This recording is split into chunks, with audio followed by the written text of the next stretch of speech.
What's up, everybody? Hey, Welcome to lunch break. Grab a snack, grab your drink, grab whatever you can to join us in your lunch break. Whatever you prefer for your lunch. Yes. Yep. And we have a great guest today. We have Steven Anderson with us. We're excited. Yeah, I'm really excited. Long time friend of Pastor Tom. Oh, yeah. Shorter time friend of myself, but big part of our home church, and just a big part of the community as a whole. Oh. There's a lot to get into. Yeah, you probably haven't. Everyone's probably seen a S.C. Anderson sign someplace. Yeah. So Justin, I'm excited about today. Just things going on.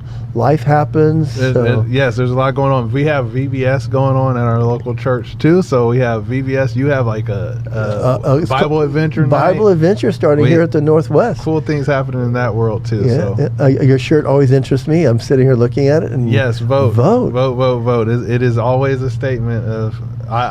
We were just talking pre-show about political talks and how they trigger people and things like that. Yeah. This shirt means go and vote. Exercise use your right. Use your right to vote. So we are so glad you joined us. If you want to share, we appreciate that. Our audience keeps building, and we want to thank you for that. A lot of people have a lot of comments joining with us. We've got a lot of viewers across the nation, which is kind of cool.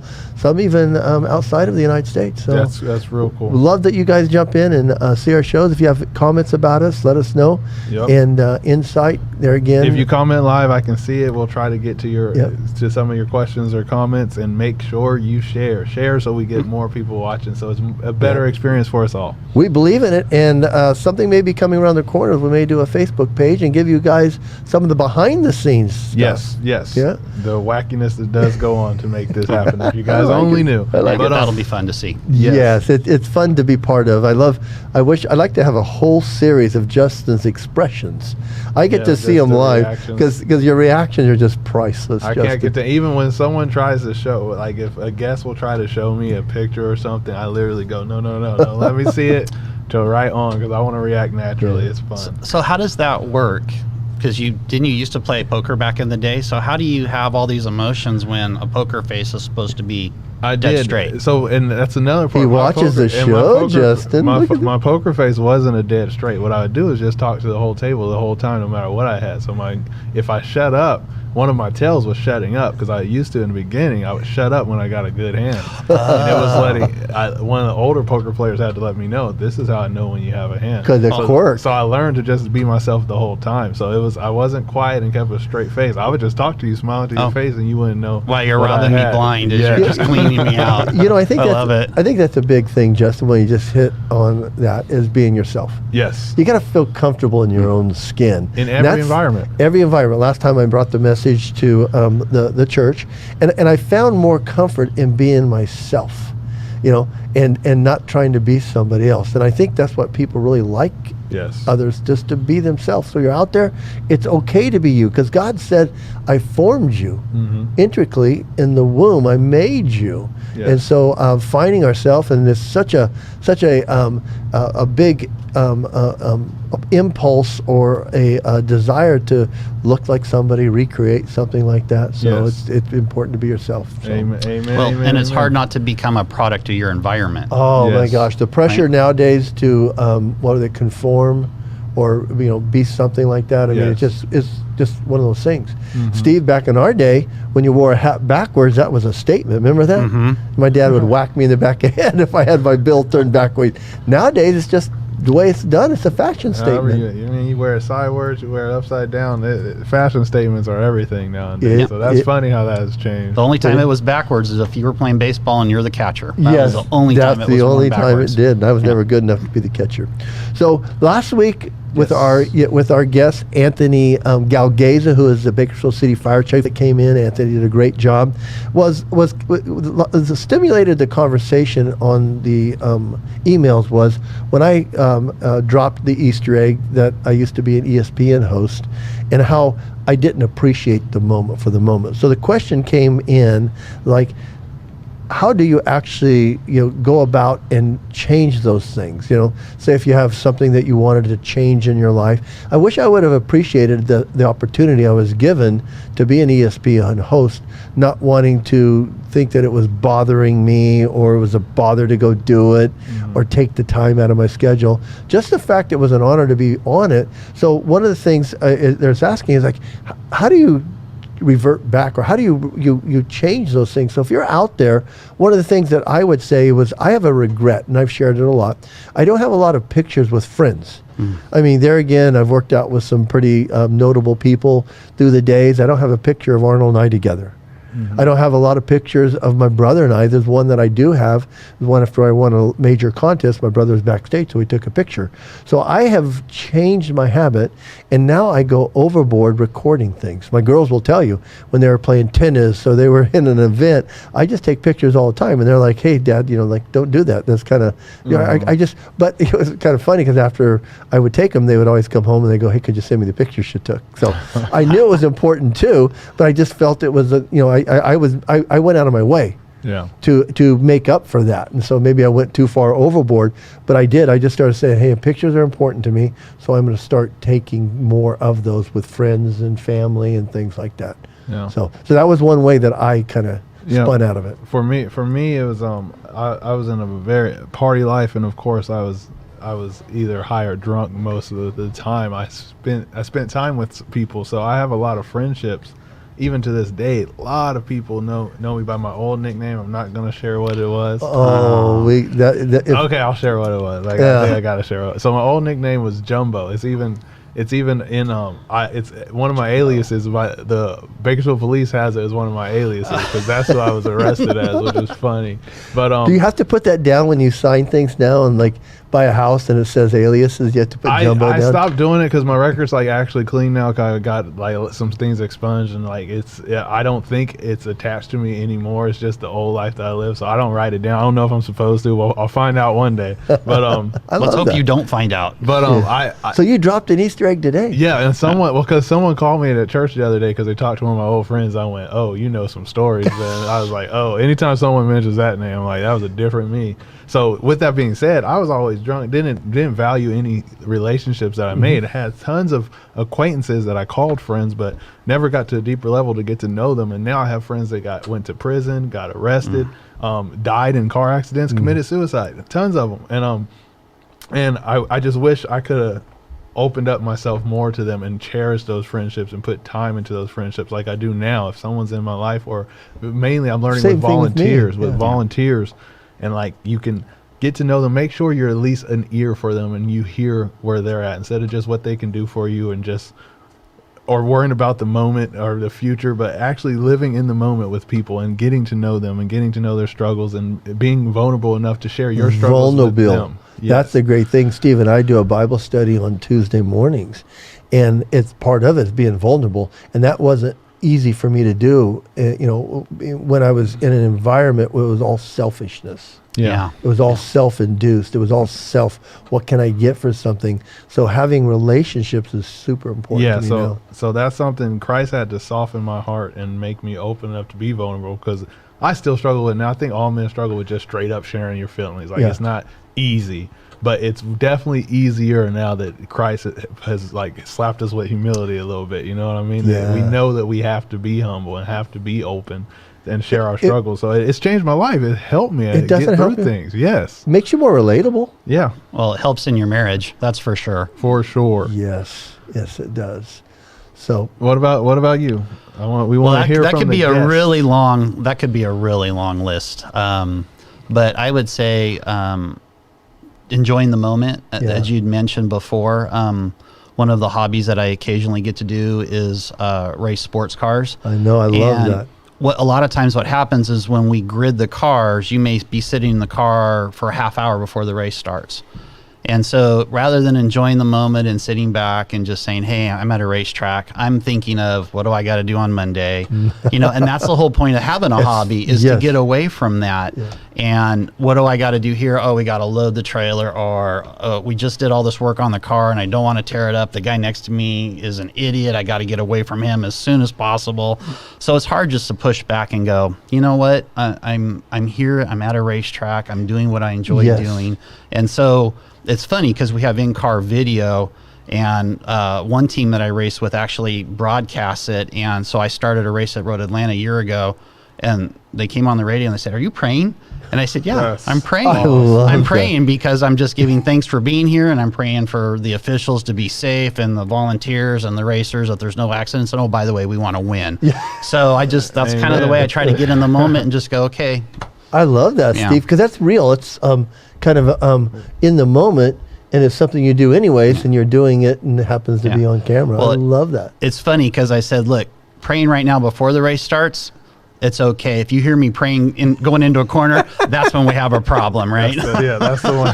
That's the one everyone can't hear. Sometimes that silent prayer is "Help me, Jesus." Oh Lord, what have I done? You can literally say, "Jesus, take the wheel." Yeah, I could. Oh man, boy, that's a step of faith, though. I usually try to drop the zinger. You did. Try doing that at 160 miles an hour. That's a big leap of faith. No, I don't think I've ever done 160 miles an hour if I was in a car. I have no, as an experience I've had. I've probably tried, but didn't quite make it there. I love it. I love that. Our production manager, Seth, says he has before. So he's been. Don't tell anyone. Were there lights following you? Was it on TV? One of your friend's race cars. Oh, okay. He got to drive. Okay. Of course, he had to hook up to the race car. Okay, yeah. It's so funny. We have Seth Parker, who does a great job.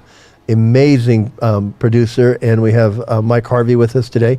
Michael's pulling in as the co-producer role. Yep. So then we have Tessa and Taylor. They're our creative consultants.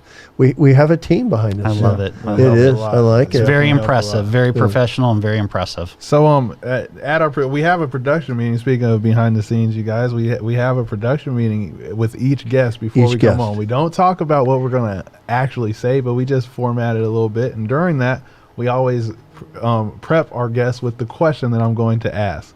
There's something we want to know new about you, something that viewers may not know, something that some of your family members watching may not know, something that is just intriguing about you that your average person wouldn't guess. So I'm a relatively private person, and I'm not one to, brag, or again, I don't do social media, so you don't see this, the dinner that we had last night or where we had it.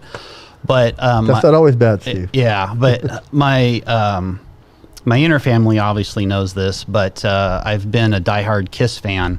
Since the makeup guys and since 1978. See, they're already laughing over here. Yes, that's our in-studio guests are like. I've only known you as the businessman and the elder of our church. So to hear you're a Kiss fan. Well, let me just say this. I've enjoyed being on the church board. I'm sure I'll get a note tomorrow. They have pictures of you guys. No way. Let me see. They have some good pictures that have been going up. Oh, I love it. Look at this guy cheesing with all the. Yeah. So with the boots too. Yeah. You are not playing. So I got a really cool Christmas gift. He has a rig too. Oh yeah. Oh my gosh. Yeah. Look at.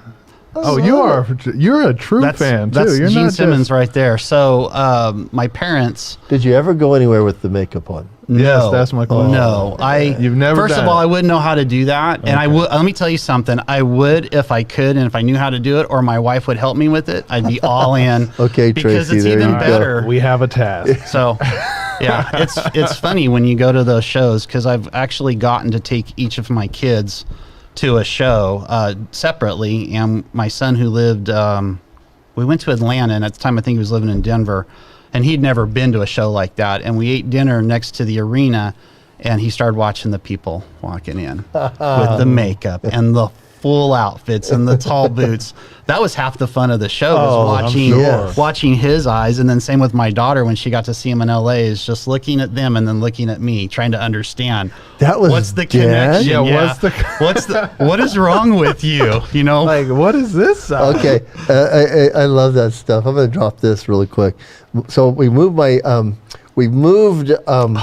we moved my mom and dad's house after they both passed away, and my girls found some albums there, and they found an album that I used to listen to, Grand Funk Railroad. Oh. Okay. And you guys probably never heard of them. I'm looking. I'm Actually, googling. as we speak. And so before they did that, they found a Net Funicello record. And they pulled it out and they slid out the vinyl and they go, oh, this record is in the wrong spot. I go, no, it's in the right spot. Because when I listened to Grand Funk, I also bought Net Funicello records, and I would slide my Grand Funk Railroad in there and I'd throw the other ones away. So my mom and dad thought that I just was listening to Net Funicello. Oh, jeez. The Beach Blanket Bingo stuff. Yeah. And my Grand Funk radios were in there. You must have had Records were in headphones then or something. It was, you brought me on those days, These Steve. guys had the hippie style down. I think psychedelic might Literally. work for that, right? Literally, I'm googling. I'm gonna have to listen to a few songs just to see what you've been listening. So what did the kids think about it? What Sydney and Jake think about it? So they probably didn't have a lot to say. Let's just face it. Those guys put on an amazing show, and that's why you go. I mean, the music's good. Yeah. They're so out of touch with the music. It's more, late 70s, early 80s kind of thing. But I think what they enjoyed most was watching me. Yes. At the Atlanta show, we had relatively good seats. We're maybe 10 rows back in the middle. And at the end of the show, final song, they drop all these balloons. And something just triggered in me, and I'm like, I got to get one of those balloons. You didn't. And Jake's 4 inches taller than me, so I'm yelling at him, get that one, get that one, get that one. And he every time he'd go to grab it, somebody'd plink it out of their hand. And so finally I gave up on him, and I had an aisle seat. I just ran down the aisle towards the stage. And my wife tells a funny story is because I finally, basically arm wrestled somebody for a balloon, and I got a full balloon, and they're big. They're like 3 foot in diameter. Oh, wow. That's a jumbo balloon. It is. And my wife said, as I'm walking back up the aisle, I look like a retriever bringing back a bird, like I'd done a good job that day. And, I had to protect it, but it's just something I wanted to do. It's just a lot of fun. So It's memories. I love that. I love that. So does some of your business world know this fact too? Because recently, again, I got to go to the San Diego show, which was only the second show, I think, on their final tour. That's been going on 3 years maybe now. But I got to go behind stage. We got to meet the band. I got to play Tommy Thayer's guitar on stage, even though I haven't held or played guitar for 15 years. You play guitar? I did in high school way back when, and I was a hack. Yep. It could have been leading worship this whole time. No. That's definitely not my calling or gift. Trust me. But I got to do a couple of riffs on it, and turn it up, and got to sit in the drum set, and it was pretty amazing to see all Cool that moments. and just see. But being from a construction family background, the stage manager was there. So while I got to play with all that, then I'm saying, hey, I got to ask you, how many guys does it take to do this? Because I'm thinking of all the behind stage stuff we do with VBF and the Easter service and what it takes and what's it take to move this stage. And, he's telling me 200 guys here and 100 guys in the next city and 100 Those are big guys, and we have to productions. load up by 3. So, my mind was already going. You're talking about enjoy the moment. I'd already left that scene, even though I'm still standing on stage holding Gene Simmons' guitar, and I'm talking to the stage manager about logistics and getting things on a truck. And it's just, unfortunately, the way my mind's programmed. Yep, that's how I am when I can't visit a church. Like if we're out of town or something, we go to the It church. ruins it, I doesn't can't it? just sit and listen to the service. I'm like, what is their children's ministry like? What are they handing out? Did I get a packet? Like what we can do better at our church, what they're not doing that we're doing? Can't even enjoy a service. There's no chance. The only thing that I'm not allowed to do with my family is watch The Bachelorette. Because I have all girls in my family. that'd be And so painful. I'm sitting there going, you guys believe this stuff? I will call it out. And, too. and so I've been banned when the girls are watching the shows. I cannot comment. If I'm in there, I can't comment. But I'm like, This last 2 seasons, my wife has got me watching, and the whole time I'm like, that person's a plant. That was fake. That's the way I watch it. It's so I funny. tried to tell them, you know what's in the guy's head? Oh yeah. Yeah, I'm just telling them and going, let's just be real here, you know? It's You know? it's a game. Yeah, so it game. is this. It's just game. TV is Yeah. all it is. It is. So Who knows what's real? There's certain things that we get to enjoy family stuff with. So Yes. I agree. So, being present in the moment's the coolest thing. let's get into your story. Deep though. dive. Let's start diving in, you guys. That's what you guys are here for, is to get to know these people and how Christ even Yes. meshes in with their story. So I want to know about your growing up. What type of family were you in? Where did you get your ambition from, if you can pinpoint it to anything in your early years? So my parents divorced at an early age. I grew up in Fresno. My father started the construction business that we're all in now back in 1983, and so it was an interesting childhood, being raised by a single mom. Always had to work if I needed something, if I wanted something. I mean, my mom did her best to provide, but if we wanted the new Nike Cortez, which I think are coming back now, I see people with them. For I mean, sure, you right. had to have the 501 jeans, a Nike Cortez, and a polo, right? I mean, that's what you had to have in high school. Don't laugh. Janelle Not is in making the this audience up. and he is so happy right now. He's got material. There were no kicks for kids then, so I had to work and get my own stuff. And I was really blessed by my grandfather lived around the block. My uncle lived down the street, both on my mom's side. And so he had an electrical company. I got to work for him. I did stuff for my grandfather. And that helped early on to instill a working habit of, if you want something, we like to hunt and we like to fish. And so if you wanted to buy a new fish, better bait or a better line, you needed to go work for it, right? Amen. Nobody was going to hand it to you. So that was how I grew up until I graduated from high school, and then got the opportunity to move to Bakersfield and go to work for the family business back in 1986. Okay. And that was an interesting environment.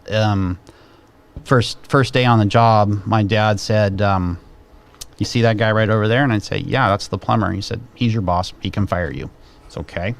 He said, hey, you see that guy over there? Yeah, that's the framer. He's putting in a wall. Okay, he's your boss. He can fire you. You see that guy over there? And I said, let me guess. He's my boss and he can fire me. And he said, yeah, you just need to work hard. You're the boss's kid, and never stand around. And if there's nothing to do, grab a broom and start cleaning. Start sweeping. And so that's, I think that, I mean, I'll never forget that. And that really is what I think still drives me today. Because, Kind of a framework for you.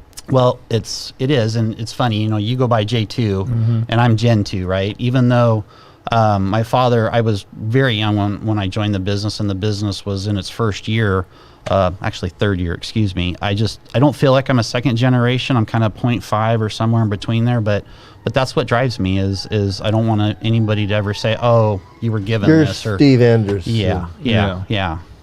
Yeah, that's usually when you have the family business, you have that curse sometimes of showing the son or the nephew or somebody in the family favor. But it sounds like your dad did it right.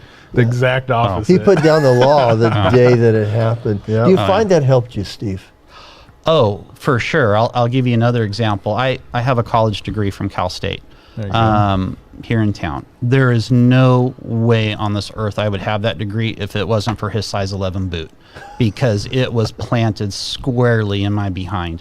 What I thought I'd figured out early on is, okay, the harder I work, the more these guys will need me.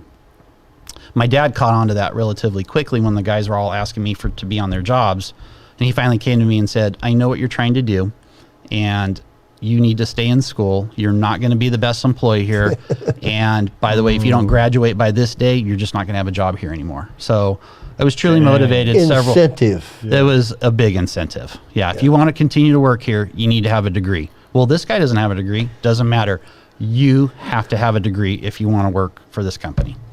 I like that. Wow. I like that. Yeah, that's the lesson learned, because it ended up working out. You're very ambitious. You keep it going. You're respected by every person I've ever heard. Thank you. You're very kind. Speak of you. Well, you know, my dad had a couple rules at the house, and my dad appreciated the differences of me and my brother. He's told my brother, get a job and work, and my brother did, and he goes, or you can just commit yourself to athletics, Tom, and that'll be your job. But you won't have the stuff that your brother does. And my brother got a job. He was up managing a 7-Eleven, but by the time he was like 17 or something like that. And I was still just an athlete, but he had the nice stuff. But Dad, I applied myself to the athletics, which was there. But my brother did that. So it affected my brother and I both differently. Yes. But we had to apply ourselves. And we did. And no matter what we did, we had to apply ourselves. Another facet of your life that I admire that I wanted to get into, I wrote down in my notes. You have children who are very successful, very Yes. just when you think both of you guys fall into this category. You're want my children to go down that path, like you're right. Wow. Like, how did you manage that? Family, running a business, working, church. You've stayed involved with Yes, church. you have. What do you attest to the success of your kids? Because you had to have played some part.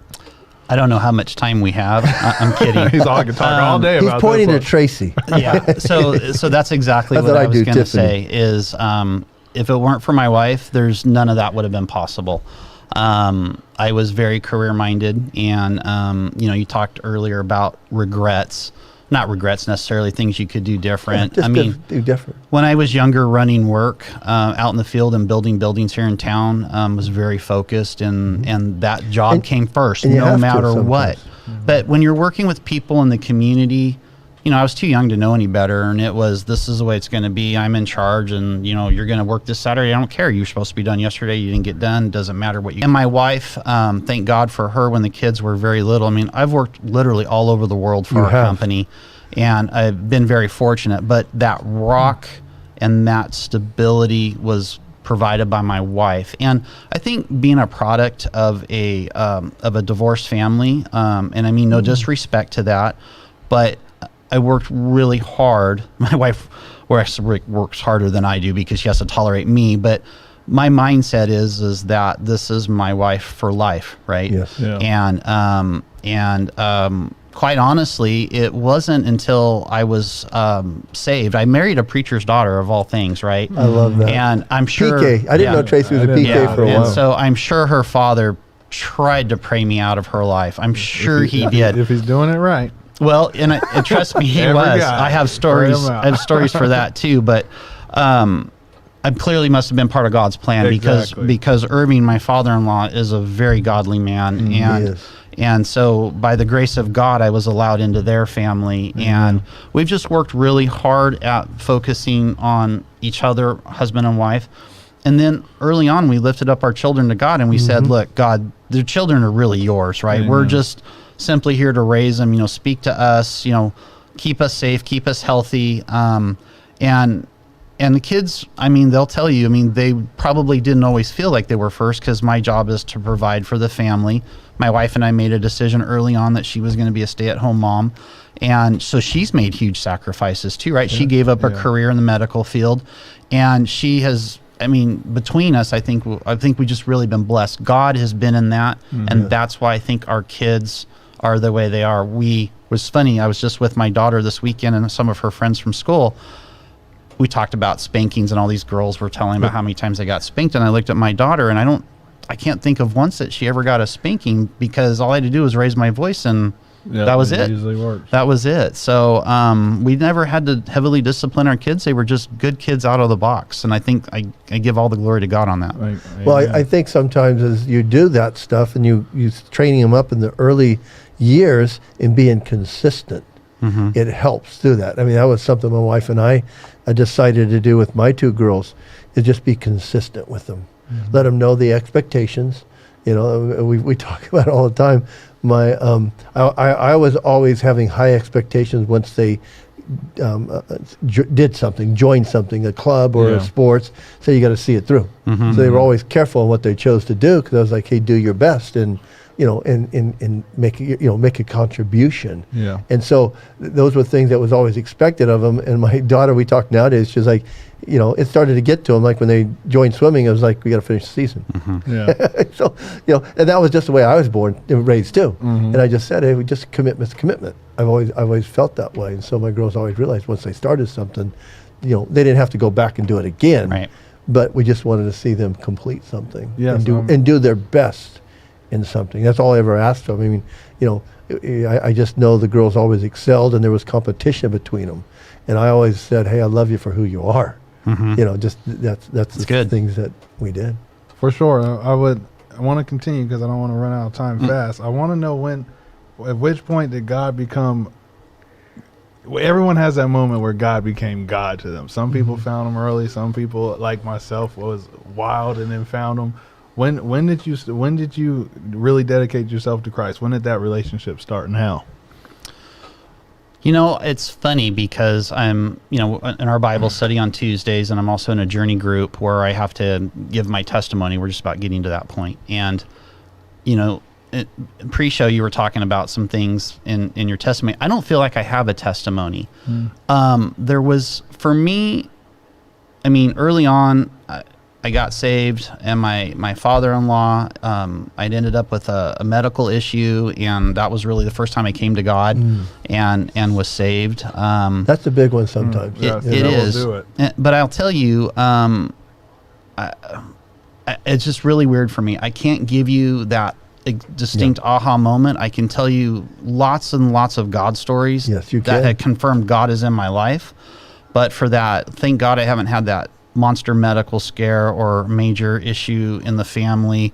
A lot of tragedies that bring people to God. I haven't totally experienced that for that perfect testimony. What I can tell you is I've gotten a lot of little confirmations in my church life. And when we were going to church early on, we went to Canyon Hills for years before we got married. And then we ended up over at Olive Knolls because they had a great kids program, and the kids loved it. And then I got invited by friends of McCormick's and the DeBertis to go to Valley Bible the week after the new sanctuary opened. And I just knew that I knew that this is where I needed to be, because the day that the first time there, Pastor Ron was speaking, and there's all these cameras, I don't know which one to look at, but when he was talking from the pulpit, I swear he was looking right at me the whole time. And there were things he was saying, and I'd look over at Tracy and go, did you set this up? Am I being set up? I'm out of here. And she said, no, I don't even know Pastor Ron. And he kept talking, And that's when I knew that, hey, God is real, and this is where we need to be. It was so crazy. It's so funny. My friend John Haddad, if you're watching, John, when we came to Valley the first time ever, we were sitting there, and he looked at me. He goes, "So when did you talk to him about me?" And I go, "John, I never talked." To this day, John will still accuse me that I had a meeting with Ron and told him about us, and specifically about him. He won't even. Sometimes I even told Ron, I go, "Tell him." I didn't even know Pastor Ron, but it was funny because, like you said, he was like looking you in the eyeball, and I think that's a gift Pastor Ron has. No question. Is one of those gifts where he's been doing it, and God uses him as a vessel to speak. I've heard hundreds of people. Everybody's story. My story was like that too. I remember I was sitting there and he was talking about you dancing in the club. He did a little fake dance. And I'm like, I remember you how said does that dude know that? How'd that dance go? He does his little martini cup and does his little. And then when he said that's what I look like, I'm like, oh no, I'm done. I'm done. And it felt like that whole sermon felt like he was talking to me. And I think I just attested that's how big God is, because how many people can he talk to directly like that? I agree. It's a powerful thing. So I love it, man. Well, Steve, I like your story because it is a testimony.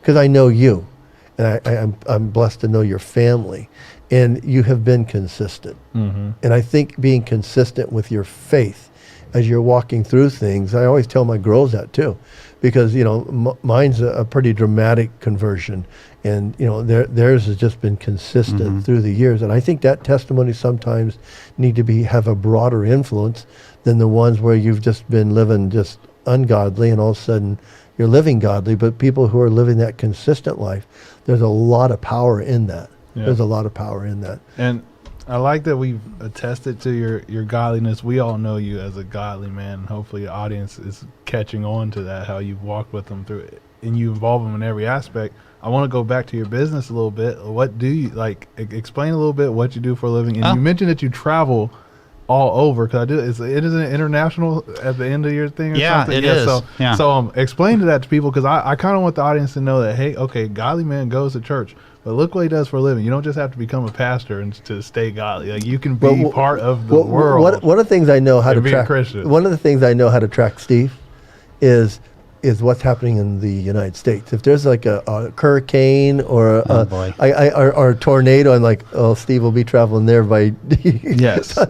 Because if we do a Bible study together, I mean, it's like, is he going to be here this week, or is he going to be someplace else? Yes. And so if you hear there's a hurricane, and like, Steve's going to be out of town for a while. So, audience, he's going to tell you why. Yeah. Why would he be chasing a hurricane down? Explain. So, Our businesses got involved in the Northridge earthquake from 1994, and that was our primary company at the time, S.C. Anderson. And we worked the earthquakes down there for almost 2 years. And after that, we had developed a lot of great relationships with insurance companies and other end users. And so it was recommended to us by several business associates that we should start a separate company because the restoration world also does residential, because at the time we were strictly doing commercial industrial work. So we started Anderson Group back in 1999, and then we come to find out, earthquakes only happen every 20, 30 years. And again, we never wish anything hurtful on people. Nobody ever get hurt in a storm or an event. But then we realized, well, how long are we going to wait for another event in California? So then hurricane hit in Puerto Rico. In fact, it was 99, and that's when a handful of us loaded up, and we worked in Puerto Rico for a year after Hurricane George.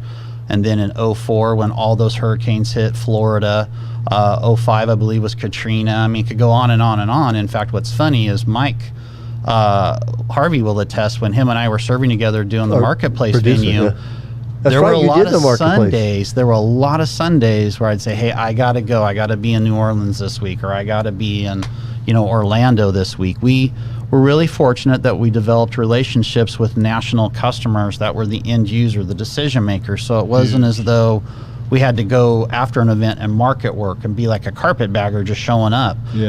We were going in during the event a lot of times and being there as the hurricane was leaving. Then we would be there to do the cleanup.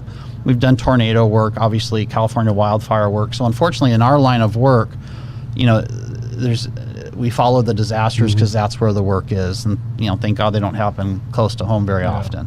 So you got to see some of that damage firsthand that went down? It's very humbling. In fact, I remember after Hurricane Ike in Texas, we flew down there and I took my daughter, and I wanted her to see basically what people are experiencing, and if anything, to just appreciate what we have at home, because when I took her down there, it was just a couple of weeks after the storm. I mean, when there's boats, you drive on this island of Galveston and there's boats in the middle of Main Street, and people have no windows, right? Well, you see the water line that's 8 foot high on the buildings, and then no doors, no windows, and people are still trying to live in their houses because they didn't have insurance and those kinds of things. So I think it was a good experience for her. And again, I just wanted her to appreciate that. I just want you to understand, when I'm working away, it's not like I'm in a 5-star resort hotel with room service. I mean, a lot of times the hotels we're staying in don't have power. They don't have restrooms. It's like camping at work almost. And that's fun when you're 30. When you're 50,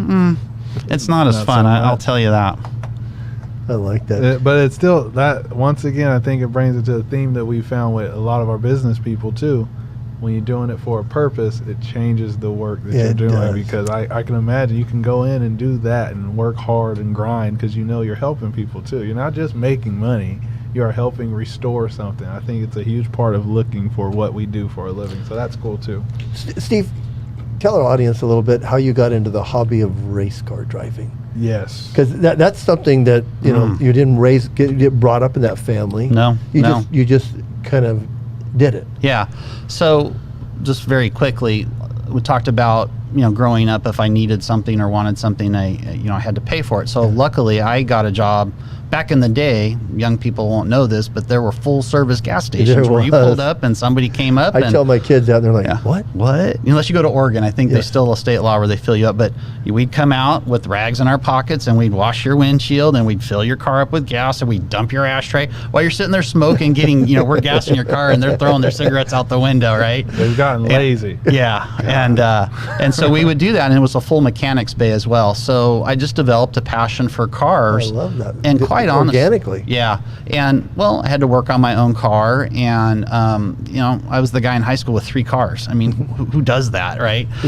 So that's where it all started, and Volkswagens were my thing. So for some reason, I really enjoyed the Volkswagens, and that passion went away for a while when the kids were young, and frankly, you didn't have the money or the time to do that. We focused on the kids. They were in different sports, priorities, and that was, again, a God thing, keeping me focused on that, allowing me to work and make money, but yet provide for the family and enjoy time with them. And then as the kids got into high school and things started slowing down a little bit for me and Tracy, I was able to have some money to buy a sports car, and then one thing led to another, and somebody said, if you really want to enjoy how fast that car goes, you need to put it on the racetrack. So then we took the daily driver. I mean, Mike again will remember this, and we would take the same car that we drove the kids to school in. We go race it on the track and do what we call driver's ed stuff. And then finally, you know, I felt bad. I was putting a lot of hard miles on a street car, so then we bought a race car and bought another one and sold one and bought one and sold one, and it became a hobby. It became probably, if my wife were sitting in the audience, I think she would say obsession rather than hobby. And that's been a challenge too, to manage that. You have right? to manage. Yeah. Well, I even tell people you have to manage God's blessings. Yeah. You know, when He blesses you something, you have to manage it so it doesn't start to take you away. From the Become very your thing. focal point. Yep. Well, there's no question that with my business, God provided an opportunity to get to do some of that. And, you know, I was thinking about this. You know, God opened up a door, a passenger door that's 3 foot wide. And sometimes we want to make it like it's a giant garage door, and we go through it with everything. And so doing things in moderation, I'm still learning that. And again, I think my wife would say we've got a long ways to go on that one. I like it. Yeah. Well, we have a mutual friend that goes way overboard, Doug DeBerti, which one day I'm going to get in that seat right there. Yes, we got to get him here. Doug, if you're ever watching. Yeah, Doug takes cars to a whole different level. Yeah. The thing is, when you have him on the show, you won't get many words in. You won't. Just enjoy the moment. I've tried to figure out how to get, I've tried that. So if you're watching, Doug, next season. There you go. I like it. Steve, is there anything you'd like to leave our audience with? I mean, was there a mentor in your life or somebody that kept pushing you forward or inspired you outside of Gene Simmons or something like that? You know, just kind of wrap it up with anything and tell people how they can get a hold of you if they want to talk, you know. So I would say that the inspiration in my life were always the men, the working men in my families. My grandfather, who also owned a gas station, was one of the hardest working people I knew. He retired at a very young age and was able to work literally until the day he died, 89, is always doing something in the yard. My uncle, my father, my uncle on my dad's side, all just incredibly hard workers. You know, that made something out of nothing. And so to watch, to me, that was what I thought needed to be done. And so I was one of the first kids in our family to ever get a college education. And so I'm sure that's part of why I still have scars on my behind from my dad pushing me to get that done. And then my inspirations are a lot of different people in my life. I mean, I've been really blessed to be around some great people. I mean, Tom, I've enjoyed fellowship with you for a lot of years, and Pastor Ron, and getting to know a lot of other people in our church. And I also have a knack of watching people make mistakes, and I'm one of the few people that can learn from other people's mistakes, whether that's at work or in life. Now, that doesn't mean I'm perfect by any means, because I, again, check with my wife, I do lots of stupid stuff. But I'd say that my family and the people in that, my father-in-law, again, an amazing. I mean, Irving was a pastor for a lot of years. He was the senior pastor up in Kenny Hills for a long time, working under Wendell. So I've just had a lot of great people in my life. And again, that's God's blessing, because I, again, grew up in a small family. My best friend was the biggest druggie in the world, and it never appealed to me. And I don't know, I think that's just God's grace, you know, protecting me. He just had a different plan. Yeah, that's huge. I love it. Well, thank you, Steve, for being on the show. Thank you for having me. I really enjoyed this. Yes. And if you guys have any questions from today's show, you can email me at pastortom@vbf.org. Me at jgreer@vbf.org. You can reach Steve at however you want to be reached. Let's just go with, I'll just go with our website at www.scanderson.com. There you I go. like that. So tune in next week. We have Kurt Hessler with Citizens Bank going to be here. And I'm not asking for a loan. Yeah, there you go. Take care, guys. Thank you for tuning in. Take care. God bless. That's too much.